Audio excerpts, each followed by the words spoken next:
My name is Michael Waddington, and I'm a criminal defense attorney. I have been aggressively defending military service members for over 20 years. If your loved one are stationed near Kaiserslautern, Germany, and you're suspected or accused of any crime under the UCMJ, such as an Article 120 sexual assault or sexual harassment, and your career's in jeopardy, then reach out and speak with one of our experienced military lawyers today.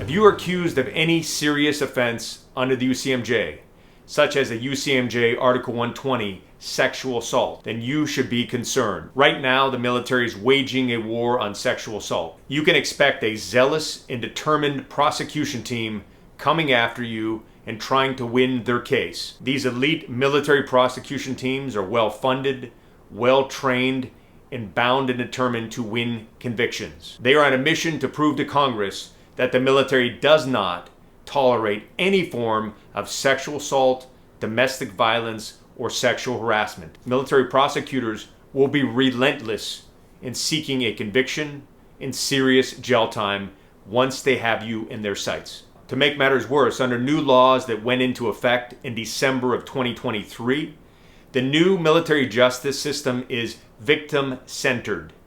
What that means to you, if you're accused, is that if a person makes an allegation against you, they are believed from the start. They won't probe the credibility of a person making an allegation.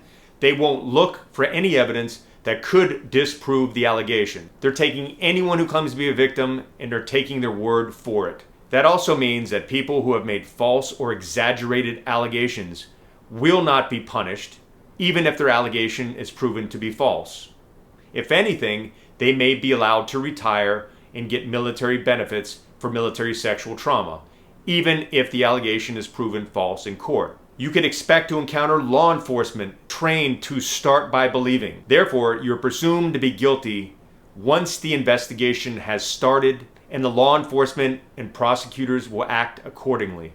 Yes, that cuts against your constitutional rights, and that cuts against what our country was founded upon and what we stand for, but that's what you can expect in the military justice system. In this new victim-centered approach, the victim, even if the victim is a lying victim, plays a key role in determining what happens to you. What could end up happening is in a case where there's no evidence, or if you're in fact innocent, the victim may still insist that you get some sort of punishment. Even if you're innocent and there is no evidence, do not be surprised that you end up at a court-martial, an administrative separation board, or receiving some sort of negative paperwork, such as a letter reprimand.